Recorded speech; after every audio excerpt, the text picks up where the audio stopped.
ناظرین آداب، MCN Urdu news میں آپ کا خیر مقدم ہے۔ مولانا آزاد نیشنل اردو یونیورسٹی کی بدنظمیوں کا ایک اور معاملہ سامنے آیا ہے۔ طلبہ کو امتحانی مرکز کی تبدیلی کی معلومات نہیں دی گئی، جس سے طلبہ پریشان ہیں۔ مولانا آزاد نیشنل اردو یونیورسٹی ہمیشہ سے ہی اپنے انتظامی امور میں بد نظمیوں کے لیے مشہور ہے۔ ہر بار کسی نہ کسی مسئلے کو لے کر بد نظمیاں نظر آتی ہے۔ اس بار بھی ناندیڑ کے طلبہ اسٹڈی سینٹر میں لائی گئی تبدیلی کی اطلاع نہیں ملنے سے پریشان ہے۔ اس سلسلے میں طلبہ سے تفصیلات جاننے پر پتہ چلا کہ چند ماہ قبل مولانا آزاد نیشنل اردو یونیورسٹی انتظامیہ نے اچانک ایک فیصلہ لیا اور ناندیڑ کے مدینہ العلوم میں واقع اسٹڈی سینٹر کو تبدیل کر کے PN کالج میں منتقل کرنے کا فیصلہ کیا۔ اسٹڈی سینٹر میں کی گئی تبدیلی کے بارے میں طلبہ کو تحریری طور پر آج تک بھی کوئی اطلاع نہیں دی گئی، جس کی وجہ سے طلبہ پسو پیش میں مبتلا ہے۔ اب جبکہ سالانہ امتحان کو محض ایک ہفتہ ہی رہ گیا ہے، طلبہ کو یونیورسٹی کی جانب سے ہال ٹکٹ روانہ کیے گئے۔ ہال ٹکٹ میں 3 الگ الگ باتیں نظر آ رہی ہے۔ پہلی بات، مدینہ العلوم جونیئر کالج اسٹڈی سینٹر کو بند کرنے کا اسٹیمپ لگایا گیا ہے۔ دوسرا، مدینہ العلوم اسٹڈی سینٹر کے امتحانی مرکز ہونے کی بات کی گئی ہے۔ اور تیسرا، وہ طلبہ جن کے بیک لاگ پرچے رہ گئے ہیں، انہیں نئے اسٹڈی سینٹر PN کالج سے رجوع ہونے کی اطلاع دی گئی ہے۔ ان تینوں طرح کی باتوں سے طلبہ میں شدید بے چینی دیکھی جا رہی ہے۔ آج طلبہ کی ایک بڑی تعداد نے پرانے اسٹڈی سینٹر مدینہ العلوم کے پاس جمع ہوئے اور ان لوگوں نے وہاں کے ذمہ داران سے گفتگو کی تو انہوں نے طلبہ کو پیش آ رہے مسائل کے لیے یونیورسٹی انتظامیہ سے رجوع ہونے کی نصیحت کی۔ ایسے میں اب یہاں یہ سوال اٹھ رہا ہے کہ وہ طلبہ جو دیہی مقامات پر رہتے ہیں اور عین امتحانات کے دن وہ ناندیڑ کے پرانے اسٹڈی سینٹر پہنچیں گے تو انہیں کیسے معلوم ہوگا کہ نیا اسٹڈی سینٹر کون سا اور کہاں ہے؟ اور اس بد نظمی کے سبب اگر کوئی طالب علم امتحان دینے سے محروم رہ جاتا ہے تو اس کے تعلیمی نقصان کا ذمہ دار کون ہوگا؟ اب طلبہ کا یہ مطالبہ ہے کہ اس مسئلے کے حل کے لیے یونیورسٹی انتظامیہ کو چاہیے کہ پرانا مدینہ العلوم جونیئر کالج کے اسٹڈی سینٹر میں امتحانات لیے جائیں تاکہ طلبہ کو پیش آ رہی مشکلات حل کی جا سکیں۔ اب دیکھنا یہ ہے کہ یونیورسٹی انتظامیہ اس معاملے میں کیا اقدام اٹھاتی ہے۔ میں BSc سیکنڈ ایئر کی اسٹوڈنٹ ہوں۔ میرا ایڈمیشن یہاں پر 2018 میں ہوا ہے اور اس وقت میرا admission centre Maulana Azad university میں جو ہوا ہے وہ نام ہے مدینہ العلوم اسٹڈی سینٹر۔ میں فرسٹ ایئر کا ایگزام دے چکی ہوں اور آپ یہاں دیکھ رہے ہیں کہ یہاں مختلف اسٹوڈنٹس یہاں کھڑے ہوئے ہیں۔ یہ لوگ آج یہاں پر جمع ہوئے ہیں کیونکہ ان کو جو ہال ٹکٹ ملے ہیں اس پر ہال ٹکٹ پر اسٹڈی سینٹر مدینہ العلوم ڈالا ہوا ہے اور اس پر یہ بھی لکھا ہوا ہے کہ وہ کلوزڈ ہے اور اس کے علاوہ کوئی دوسرا آپشن ان کو اسٹڈی ایگزام سینٹر کا نہیں دیا گیا ہے، جس سے ان اسٹوڈنٹ میں بے چینی پھیل گئی ہے کہ ہمارا ایگزام کہاں ہوگا۔ اور ان کا ایڈمیشن ہوا ہے 2018 میں ہوا ہے اور پورے 11 مہینے کے بعد آج ان کو پوسٹ کے ذریعے سے ہال ٹکٹ مل رہے ہیں، وہ بھی کسی کے ملے ہیں کسی کے نہیں ملے ہیں اور وہ اس پر لکھا ہوا ہے کہ یہ ایگزام سینٹر کلوزڈ ہے اور ان اسٹوڈنٹس کو معلوم نہیں ہے کہ ان کا اب ایگزام کہاں ہونے والا ہے۔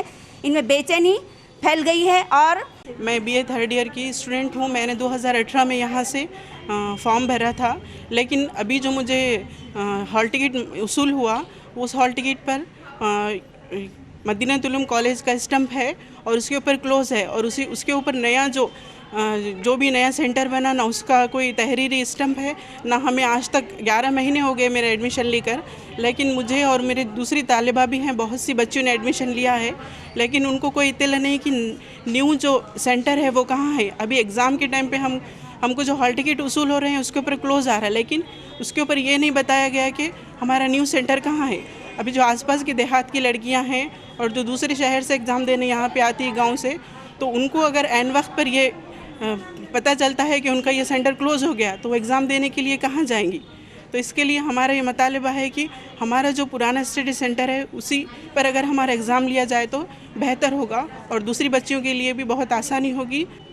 ہمارا اس سال ایگزام سینٹر کا تو پتہ نہیں ہے، لیکن جب ہم سینٹر پہ آئیں گے، جب پتہ چلے گا کہ کلوز ہو گیا تو ہم لوگ ایگزام سے محروم رہ جائیں گے اور ہمارے تعلیمی جو نقصان ہوگا وہ اس کے ذمہ دار کون رہے گا۔ نہ ہمیں یونیورسٹی سے اطلاع ملی ہے اور نہ ہی جو نیو سینٹر ہے اس سے کچھ ہمیں پتہ چلا ہے۔ میں نے سپٹمبر میں 2018 میں ایگزام BA سیکنڈ ایئر کے ایگزام کے لیے فارم بھرا تھا مدینہ العلوم جونیئر کالج سے، اور ابھی کچھ 2-3 دن پہلے مجھے ہال ٹکٹ بائی پوسٹ آیا ہے۔ تو میں نے اس پر دیکھا ہے کہ ہال ٹکٹ پہ جونیئر کالج مدینہ العلوم کا اسٹیمپ ہے، اس کے اوپر کلوز لکھا ہوا ہے، جس کی وجہ سے مجھے پتہ نہیں لگ رہا ہے کہ میرا ایگزام سینٹر کون سا ہے، اور نئے ایگزام سینٹر کی بھی اطلاع مجھے نہیں ملی ہے اس وجہ سے ہم لوگ پریشان ہیں اور کچھ دن ہی باقی رہ گئے ایگزام کے لیے اور ہم لوگ پریشان ہیں کہ ایگزام کہاں دینا ہے. نیا سینٹر کے لیے کچھ پتہ نہیں اور اسٹیمپ لگا ہوا ہے کہ مدینہ العلوم جونیئر کالج کلوز ہو گیا ہے. تو ہم یونیورسٹی سے مطالبہ کرتے ہیں کہ ہم نے جہاں سے ایگزام فارم بھرے ہیں وہیں سے ہمیں ایگزام دینے کی اجازت دی جائے, ورنہ ہمارا تعلیمی جو بھی نقصان ہوگا اس کا ذمہ دار یونیورسٹی ہی رہے گا. تجارت کے اسلامی اصولوں سے لوگوں کو واقف کروانے کے لیے جماعت اسلامی ہند ناندیڑ کی جانب سے بزنس سمٹ کا انعقاد کیا گیا. پروگرام میں ماہرین معاشیات ایچ عبدالرقیب, اشفاق عالم صدیقی اور دیگر ذمہ داران نے تجارت کے اسلامی اصولوں کے بارے میں تفصیلی معلومات دی. اس کے علاوہ وہ لوگ جو تجارت کو اپنا ذریعہ روزگار بنانے کی خواہش رکھتے ہیں ایسے نوجوانوں کو تجارت کے بارے میں بھی رہنمائی کی گئی. کاروبار کی شروعات کیسے کی جاتی ہے, نئے کاروبار کو شروع کرنے سے قبل کن باتوں کا خصوصی خیال رکھنا چاہیے, کاروبار کے اتار چڑھاؤ سے کیسے نمٹنا چاہیے, کم سے کم وسائل کے باوجود اچھے سے اچھا کاروبار کیسے ممکن بنایا جا سکتا ہے, ان سارے نکات پر شرکاء کی رہنمائی کی گئی. اسی کے تحت کیس اسٹڈی کے تحت کاروباری میدان میں اپنا ایک مقام بنایا. ایسی شخصیتوں کو اسٹیج پر مدعو کیا گیا اور ان کے کامیاب تجارت کے تجربات کی روشنی میں معلومات دی گئی. پروگرام میں شریک نوجوانوں نے اپنے اپنے کاروبار سے متعلق نہ صرف معلومات حاصل کی بلکہ اس سلسلے میں اپنے ذہنوں میں پائے جانے والے شبہات اور سوالات پوچھے جن کے ماہرین نے اطمینان بخش جوابات دیے. ہندوستان میں جو ہے بلا سودی بینکنگ نہیں ہے ابھی فی الوقت. ہم کوشش کر رہے ہیں Indian centre for Islamic finance کے ذریعے سے, لیکن اب کوآپریٹو سوسائٹی میں جو ہے جو ممبرس ہوتے ہیں اس کے ان کو جو ہے ہم زیرو انٹرسٹ پر بھی یہ دے سکتے ہیں, قرض دے سکتے ہیں, مختلف پروڈکٹس کے ذریعے سے ان کو پیسے بھی دے سکتے ہیں یا زیادہ سے زیادہ بھی سود میں. تو ہم یہ کوشش کر رہے ہیں راحت کے ذریعے سے اور دوسرے اس قسم کے ملٹی اسٹیٹ کوآپریٹو سوسائٹی ہو یا اسٹیٹ لیول کی جو کوآپریٹو سوسائٹی ہو اس میں جو بلا سودی قرضات دینے اور پھر جو یہ ہیں ہمارے جو شیئر ہولڈرس ہیں ان کے ساتھ کام کریں, چھوٹے پیمانے پر ہم کام کریں پورے ہندوستان میں. بزنس سمٹ کے تحت خاص طور پر صنعت و تجارت کے اندر یہ چاہتے ہیں کہ لوگوں میں زیادہ سے زیادہ شعور پیدا ہو اور ان کو بڑا مارکیٹ ملے, اور ساتھ میں یہ چاہتے ہیں کہ بڑے پیمانے پر یہ لوگ ان کا اسکل جو ہے وہ پورا موقع نہیں مل رہا ہے اس کا, تو انشاءاللہ اس کو بھی چاہتے ہیں کہ وہ اسکل بھی ڈیولپ ہو. اور ہم اس کے تھرو یہ چاہتے ہیں کہ ایک اچھا کام یہاں پر اچھا مارکیٹ بننے کے ساتھ ساتھ یہ لوگوں میں جو صلاحیتیں ہیں وہ اچھی طریقے سے ابھر آئے اور بڑے پیمانے پر ہمارا جو دعوتی کام بھی ہے وہ اس کے تھرو ہوتے رہے, ایک مثالی کام بنے. یہ ہماری کوشش ہے. جماعت اسلامی جو مختلف محاذ پر پورے ملک بھر میں کام کر رہی ہے تو شعبہ صنعت و تجارت بھی اس کا ایک حصہ ہے. اس کا مقصد یہ ہے کہ ہمارے جو نوجوان ہیں ان کے اندر بزنس کی ایتھکس اور بزنس کا جو نالج ہے اس کو بڑھایا جائے اور اپنے بزنس کو کیسے امپروو کیا جائے اور اسلامی اصولوں کے تحت اس کو کیسے مؤثر بنایا جائے. اور ہم نے یہ بات ہمارے پروگرام میں بھی کہی کہ جو اسلام کی تعلیمات جو پھیلی ہیں اس میں بہت زیادہ کنٹریبیوشن جو تھا وہ ایماندار تاجر حضرات کا تھا. تو ہمارے جو ویل سیٹل بزنس مینس ہیں ان کو یہ بتانا چاہ رہے ہیں کہ آپ اسلامی اصولوں کو اپنائیں, اسلامی اقدار کو اپنائیں تاکہ اللہ تعالیٰ کی رحمتیں بھی اس میں نازل ہوں اور ایک اسلامی اس کا جو یہ ہے اسلام کا فروغ اس کے اندر پائے. راحت کریڈٹ کوآپریٹو سوسائٹی کا تیسرا سالانہ اجلاس ناندیڑ کے انور گارڈن میں منعقد ہوا. راحت کریڈٹ کوآپریٹو سوسائٹی کے قیام کو 3 سال مکمل ہو چکے ہیں. ان 3 سالوں میں اس ادارے نے کافی بہترین پیش رفت کی ہے.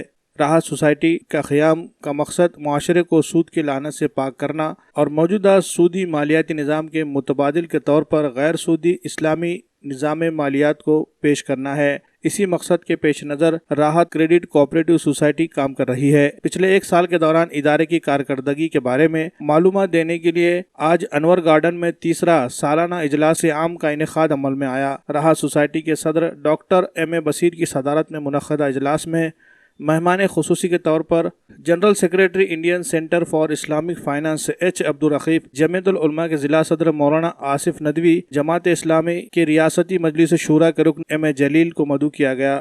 تذکیر بالقرآن سے پروگرام کا آغاز ہوا جسے ایم اے جلیل نے پیش کیا۔ افتتاحی کلمات جماعت اسلامی کے مقامی امیر ریاض الحسن عامر نے پیش کیے۔ پروگرام کے دوران راحت سوسائٹی میں خدمات انجام دے رہے تمام افراد کی کارکردگی کی ستائش کی گئی اور انہیں مہمانوں کے ہاتھوں مومنٹو پیش کیے گئے۔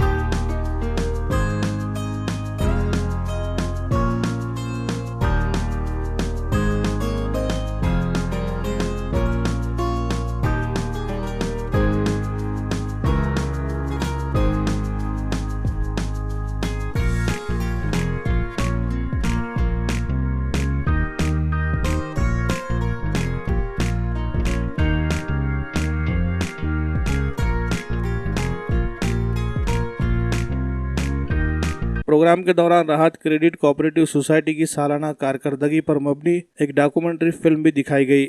مولانا آصف ندوی نے راحت سوسائٹی کے قیام کے ذریعے شہر میں بلا سودی مالیاتی نظام کے قیام کو لے کر جماعت اسلامی کی جانب سے کی جا رہی کوششوں کی بھرپور ستائش کی اور اس کام کو مزید بہتر انداز میں آگے بڑھانے کے لیے نیک خواہشات ظاہر کیے۔ کلیدی خطاب کے ذریعے دہلی سے تشریف لائے ایچ عبدالرقیب نے ملکی و عالمی سطح پر بلا سودی نظام معیشت کے قیام کے لیے کی جا رہی کوششوں کا تذکرہ کیا۔ سوسائٹی کے چیئرمین ڈاکٹر ایم اے بصیر نے اختتامی کلمات ادا کیے۔ سوسائٹی کے سی ای او اکرام الدین نے اظہار تشکر کیا۔ حافظ عبدالرزاق کی دعا پر پروگرام کا اختتام عمل میں آیا۔ پروگرام میں کثیر تعداد میں بینک کے کھاتہ دار، شیئر ہولڈرز، مرد و خواتین نے شرکت کی۔ الحمدللہ مجھے جو راحت کوآپریٹو سوسائٹی کے سالانہ اجلاس میں آ کر جو ہے شرکت کرنے کا موقع ملا اور بڑی خوشی ہوئی کہ تقریباً 2-3 سالوں میں انہوں نے بہت زیادہ کامیابی حاصل کی ہے اور کئی کروڑ روپے کا جو ہے انہوں نے قرضے بھی دیے ہیں اور لوگوں کو جو ہے سود سے بچانے کی کوشش کی ہے۔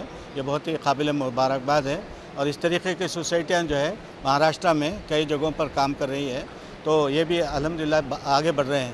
پورے ہندوستان میں جو ہے صرف کوآپریٹو سسٹم میں یا تو اسٹیٹ لیول کے کوآپریٹو میں یا ملٹی اسٹیٹ کوآپریٹو میں جو ہے ہمارے پاس سویدھا ہے کہ ہم جو ہے بلا سودی بھی کام کر سکتے ہیں، تو اس لیے جو ہے اس سے فائدہ اٹھا کے جماعت اسلامی نے اور دوسری تنظیموں نے سب مل کے جو ہے اس سے فائدہ اٹھایا ہے۔